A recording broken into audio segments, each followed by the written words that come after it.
Ano po ang dahilan bakit kayo kumalat sa Defenders? Kumalag ako sa Defenders dahil hindi na mismo tama ang liderato ni Ma'am Maya. Warning! Ang lahat na inyong makikita at maririnig sa video na ito ay kusa nilang pahayag at hindi pinilit ng may-ari ng channel na ito. Ayon sa kanila, sila umano ay members ng bagong grupong binuo upang suportahan si dating Pangulong Rodrigo Duterte. Ngunit ngayon sila ay nagkalasan na. Ano nga ba ang kani-kanilang mga dahilan? Alamin natin sa video na ito. Ngunit bago ho magbigay ng inyong mga komento, panooring mabuti ang video na ito. Maraming salamat po. Di ba? Ma'am, itong Defenders, Nabigyan ako niyan. na ito, nahawakan namin ang damit na marka ng Defenders. Ma'am, ayun, si Miss Maui, tinanong namin, ano sabi mo kagabi? Napintahan si Miss Maui ng t-shirt, pero hindi. Kung totoo ka na lang asimbol ng isang grupo na ipaglalaban mo si Bibi Sara at si Tatay Digong, hindi ka sana ganyan. Eto guys, and meron ditong namimigay ng damit ng Defenders. Kami, Defenders po kayo? Ha? Sa Defenders? Defenders daw na fake, sabi ni Mayang po. Kasi daw sinungalingan, sabi ba niya, pangit daw kami. Ano siya, maganda, retokada? Yung 200, yung 200 diesel. Hindi yun siningil dahil ambag yun. Ang bili ng megaphone. Para sa megaphone. Alak, bakit yung 1-3, hindi yan ibinalik. Ako ang nag-abono. Hindi niya binigay yun. Dahil para yung sagot yung screen sa Ngayon, mami, sino pong sponsor nito? Ang sponsor niyan, OFW nag-sponsor. From Japan, New Jersey, tapos Israel. So, sa inyo pong grupo, may susunod pa ba na mamimigay nito? Na kayo ho ang magbibigay? iba na po. Iba ng pangalan, hindi na Defenders. The Defenders is Umalas this day lang. This day na lang. Yes. First day. And after that, goodbye Defenders. That's why. Last day. Ito, number one kurap ka eh. Alam na ang kurap ka sa gobyerno. Ano madam, ano? Number one kurap ka eh. Alam ko eh. Be, nasaan be? Ay ano na be? Ay ano natin yung transparency and accountability. Be, nasaan bang binibigay sa mga OFW? Be, gusto kami, meron kaming resibo. Meron kami resibo. Ikaw, may resibo ka nasaan bang mga binibigay sa OFW para sa t-shirt, para sa neck caps at saka sa mga pamimigay nasaan na? Ito. Dalhin mo pangalan. Lubusin mo natin. Kami pangit kasi hindi kami rekada. Organic yung beauty namin. Kahit pango. Ang labi ko manipis, hindi kasing kapal ng labi mo. Sinungaling ka. Liar. Mga kaibigan, ito po ay kasama kasi natin dito ngayon sa EDSA Friday Group. Alam mo, hindi ako makakaroon sa'yo And pag wala ka sa ito naman po ay kinover lang ho natin at hindi po ito scripted. At nakita nyo naman na sinimulan ko pong itanong sa kanila, hindi ko po sila kinausap bago po ako nag-video.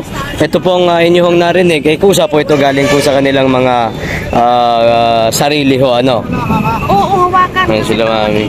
Ang pagkakaalam ko kasi kanina, grupo daw ito ng Defenders. Marami sila eh. Kaso nga lang, sinabi ho nila parang last na ho yata ito. At sa susunod daw di umano na pamimigay ho nila ng hindi na daw po Defenders ang pangalan. Sila daw po ay kumalas na. Marami sana to eh, pero kumalas lahat daw sila eh. Ilang piraso ba kayo ngayon dito na grupo ng Defenders? Meron kaming kasamang 24 na member ng Guardians at saka ng ano ba yun tayo? Global Solid Duterte. Family worldwide. Pero ano ba yung dahilan nyo? Pinakadahilan mo talaga. Bakit kayo kakalas? Ang dami nyo eh. Actually, Yes, mami. Actually, we're here to introduce the defenders. And sa lahat ng mga defenders namin, this is all dedicated to you and Ma'am Maya. Since kayo noon, sinasabi nyo na kaming mga members ng the defenders, wala kaming ginagawa na para ipakita kay Tatay Digong and kay BP Sara na yung yung suporta namin sa kanya, sa iya. Parati mo yan sinasabi sa live na wala kang gawa. So, this is it now. Today, the defenders, this is dedicated to the defenders. And Miss Maya, thank you. Kung hindi dahil sa inyo, hindi rin nabuo ang the defenders at hindi kami magkakakilala po. So, this is dedicated to all the members of the defenders and to Ma'am Maya. And this will be the first and the last that we will be introducing or making this kind of activity. So, thank you, Mamaya.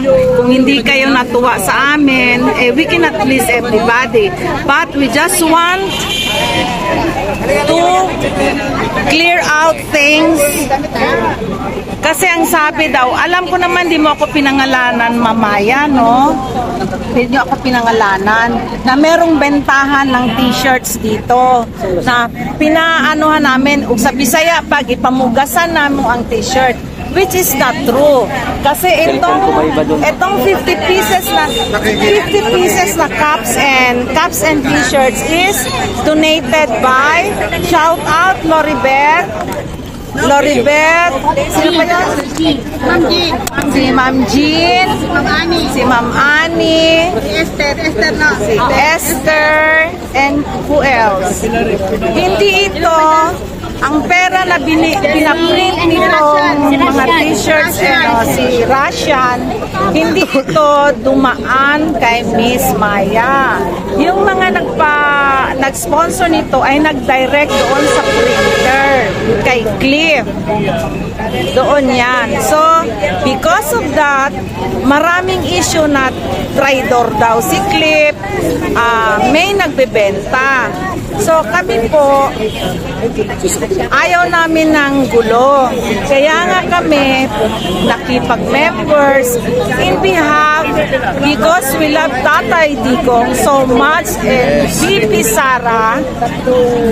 Pero ang nangyari sa grupo, akala ko this is the first group that I joined, but naging magulo. Ako po ay, hindi naman ako tinanggal doon sa grupo, pero ako po ay kusang aalis na lang, di mag-join kasi ayaw ko ng gulo. I am already 63 years old and I cannot handle stress anymore. Pero thank you so much, Ma'am Maya, na because yan sa Maya para sa masa, nagkakilala kami. But I'm so sorry about the defenders. I'm so sorry about the defenders na ang daming nagalit na members kasi ang problema is may yung hatid-hatid ba ng kwento ba? Yung hatid-hatid ng kwento, and sana being the leader, hindi nyo pakinggan kung ano yung mga sinasabing mga sulsul, paano tayo maging buo. So sabi nyo, tama nga sila tropang Bisaya na magiging hindi successful ang defenders kasi nagkakagulo-gulo, magkakawatak tayo. So yun lang po, the defenders, mga kapwa ko, the defenders. Etong ngayon dito na namigay ng mga t-shirts, hindi ito, walang nagbebenta dito kay Miss Maui or whoever. And we have also some food packs, sandwiches, breads, and water. Ito ay mga pinalipad directly, pero this is all in the name of the defenders. So kasi gusto namin i-introduce ang the defenders group. No, hindi ko natapos na wala ako doon sa ang sabi ng iba na hindi maging successful ang kasi nga tama yung sabi ng ibang vloggers, as what you have said, na hindi tama yung maging tama yung ibang vloggers kasi they already foresee na magkakawatak-watak, which is ayaw ko mangyari yon. Kasi nag-start tayo nito, binuo natin ito, masaya tayo kahit sa live. Pero lately, yun, ang gulo na. Merong may nagbebenta, may nag-aaway, may sinasabihan na kapwa ang papangit ng mga nag-defect. Hindi maganda. So, para sa akin, it's okay na aalis na lang ako para hindi ako ma-stress. Ano ba yung dahilan? Bakit kakalas kayo? Kayo po ang nag-open kanina ng kakalas eh. Kakalas kami dahil sa mga sinasabi niya hindi maganda. Tinatawag kami magnanakaw. Saan ba kami nagnakaw? Tinatawag kami pangit. Tingnan mo mukha namin, pangit pa. Hindi kami pangit. Organic yung mukha namin. Ikaw, ano ka magandang rito kada? Huwag kang sa kapwa mo. Bago ka mag-live, magsabi-sabi dyan sa live mo, anuhin mo yung munang tao kung sino. Hindi mo pa ako kilala, pero grabe ka magsalita. Parang akala mo kung sino kang milyonarya. Oy, hustler ka na. Alam mo ba yun? Hustler ka na. Ma'am, ito ba dito, mga defenders ba yan? Kasama ko yung mga defenders. So, pare-pares ba kayo ng dahilan ng kakalas kayo? Opo. Yan. Ikaw, si Mami, gusto magsalita eh. Salitain natin. Ito. Ano na talaga yan? Ikaw, Mami. Ayan ang mic. Hello, good evening, ma'am. Hello, good evening, Ma'am Maya. Nandito na po kami sa Extra Shrine. Nakikihin po kami, sina Sir GM, Miss Maui, at saka iba pa pong groups din nila. Nandito po kami, ma'am, na nagdi-distribute ng mga t-shirt na dati na print na ni Clip. Kaya ngayon, dinidistribute namin. Kaya please naman po, ma'am, kagabi, nanunood po ako. Irerespeto kita. Dahil ikaw ang nag-organize nito na Defenders. Ma'am, nanood po ako ng live mo kagabi. Pero hindi ko na kinayang mag-comments kasi nasasaktan ako.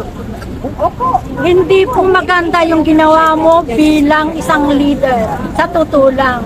Sasabihin mo, mga pangit, mga hudas, mga magnanakaw, mga alay, ma'am. Naniniwala ka sa mga chismis ng mga aso mo? Na kami ay magnanakaw? Ito, nagdi-distribute kami. Itinatayo namin ng Defenders. Sabi mo, kick out muna kami. Kick out muna ang mga Defenders dito. Pero itinuloy pa rin namin na i-distribute yung mga t-shirt na na-imprinta na. Sobrang nasasaktan kami sa ginagawa o pananalita mo. Please, wag mong i-ano sa social media. Kasi pag ako talaga galit na galit ako, una, ni-restrict nyo ang ano ko. Ang account ko, sa FB account ko, hindi man ako makakomment sa ibang post, pero sa post ng Defenders, hindi ako makakomment. Yun lang. Yun ang inano ko sa inyo, sa Manila GC. Kaya lang, may sumasagot doon na isang Defenders din na hindi naman niya naiintindihan ang pinapaliwanag ko ang saka gusto kong sabihin, tinatanong ko lang kung bakit niyo ako i-strike. Pero anong pinagsasabi sa akin? Tahol, parang aso ba? Kahol ng kahol na hindi niya alam kung sino yung kinakaholan niya. Yan ang ayaw ko sa grupo, sa tutula. Ma'am, nandito na ako, galing pa ako. Kagabi pa, nandito na ako sa Maynila. Kasi gusto kong maki-join at itayo sana ang ipinaglalaban natin na tinayuan mo bilang isang leader. Galit na galit ako sa'yo. Huwag ka naman manghusga. Huwag kang magsalita na pangit, magnanakaw. Please, marami kang Defenders din na grupo namin na taga-ibang bansa. Naiintindihan pa nila yon? O kinakampihan ka? Sana mag-comments naman sila ng tama. Hindi yung mga comments nila na one-sided lang sila, ma'am. Iisang pinaglalaban natin. Kung totoo ka na nang-asimbol ng isang grupo na ipaglalaban mo si Pipi Sara at si Tatay Digong, hindi ka sana ganyan bilang isang leader. Ako kaya kong lumaban kahit saan ako. Basta kay Tatay Digong, yun ang totoo pinaglalaban natin, di ba? Iisa ang adhikain natin para kay Bipe, para kay Tatay Digong, para sa taong bayan, para sa bansang Pilipinas, di ba? One is enough, twice is too much. Galing sa bunganga mo yan. Pero sir, pero madam, bakit pagpupus pa kayo sa epits ng defenders?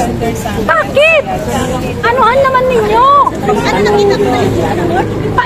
Huwag naman ninyo ipahiyang ang ano mo sana, ma'am, leader ka. Kinausap mo sana ng side by side. Hindi ka naniniwala na ang defenders dito na nagbibinta ng t-shirt. Ayon, si Miss Maui, tinanong namin, ano sabi mo kagabi? Nabintahan si Miss Maui ng t-shirt, pero hindi. Sinungaling! Kung sino man ang pinaniwalan, sinungaling kayong lahat! Itinanggal niya. Akala ko, iisang pinaglaban natin, ano? Blinak mo? Inang mo sa group? Ano? Ikaw nag-block, di ba? Di ba? Ma'am, itong defenders, Nabigyan ako niyan, last na ito, nahawakan namin ang damit na marka ng defenders. Ma'am, tama na. Hindi na kami magnanakaw, hindi kami budas, hindi kami anay. Sobra na ang pinanglalait mo. Sasabihin mo pa mga pangit? Oo, pangit kami. Alam ko magaganda kayo. Magaganda kayo talaga. Kaya pero sa mata ng taong bayan, sa sinasabi mong mga pangit, Ano po ang dahilan bakit kayo kumalat sa defenders? Umalaga ko sa defenders dahil hindi na mismo tama ang liderato ni Ma'am Maya. No? Dapat kung defenders pinaglaban natin si Presidente Duterte, wala tayong diskriminasyon. Wala tayong diskriminasyon sa ating pagmumukha. Hindi yung pangit o ano pamandan. Dahil tayong lahat, ginawa ng Diyos, walang pangit sa atin sa daigdig nito. Sila mga defenders. umalis na yan. Umalis na una pa sa'yo. Pinalayas. Pinalayas ka din, defenders ka din. Marami kaming pinalayas. Ilan lang yung kusang umalis. Pero halos lahat pinalayas. Pero ilan... Bakit ba sila naman rin gumawa? O ito, galit din ito. O ano? Hindi na, alis na ako kasi ayoko na, minsan lang akong gumamit ng isang grupo, naghanap ng isang grupo, tapos ayoko ng gulo, gusto ko puro kay tatay lang ang topic natin. Kay Sarah, wala nang iba. Okay. Ayoko ng issue dahil nakaka-stress, nakakapangit yan. Oh, ito si boss. Boss, defenders ka rin dati. Sige po. Solid DDS talaga kami. Pero nag-defenders group ka. Hindi, ayoko. Ano ko lang sila. Napapanood ko lang. Ikaw mami, defenders ka dati. Defenders siya. Dapat hindi tayo nag-aaway-away kasi tayo mga nagmamahal sa bayan na kasi Tulong pa ipakita itong Ano ba yan? mga resibo. Mga resibo. Resibo yan sa cargo sa Cebu Pacific from Davao to Manila. Ano ba yan, madam? Yung mga t-shirt, di ba t-shirt, yung yan, t-shirt saka mga cups at saka Pero kanina galit na galit yung dito eh. Mga ilan piraso kayo na defenders na kumalas? dami kami, almost dito sa Manila chapter. Mga estimated lang. Mga estimated, mga more than 50 I think. 50. Umalis kayo lahat. Ang huli kong ano niya, tawag nito, message sa kanya, tumahimik ka na, huwag mo na kaming, huwag mo kaming gambalain kasi in the first place, hindi yan sa'yo ang logo. Gumagamit ka lang logo, kay Cliff yung logo na yan. Tapos sasabihin mo sa amin na kami ay fake, tapos sasabihin mo sa amin kami ay mga magnanakaw at saka nagsusulusin. Hindi, kusang nagbibigay ang mga OFW sa amin. Pero kami, ipapakita namin sa ang mga kung saan napunta ang pera kasi kami, transparency and accountability. Sa'yo, ikaw, nasaan pupunta ang pera? Pumunta daw siya, nagtalukbong daw siya doon sa wala namang nagtalukbong doon sa tawag nito sa Congress. Wala, hindi na pumunta si Basti. Ito mga defenders to. Wala, hindi pumunta si Basti. Ito lang ang hindi si boss. Ito defenders. Hindi Defenders pumunta si Basti sa Congress. Ha? Kaya nagagalit. Iba na. Ayun, so DDS talaga. DDS lang. DDS. Digong lang. Dito, Mahal natin si Tatay Digong, mahal natin ang mga Duterte para sa bayan. Para sa ang pangalan lang nagkakaiba, yun Yes. lang. Okay kasi madam, pero ayaw na talaga eh. ayoko sa grupo na maraming corrupt, maraming isyo.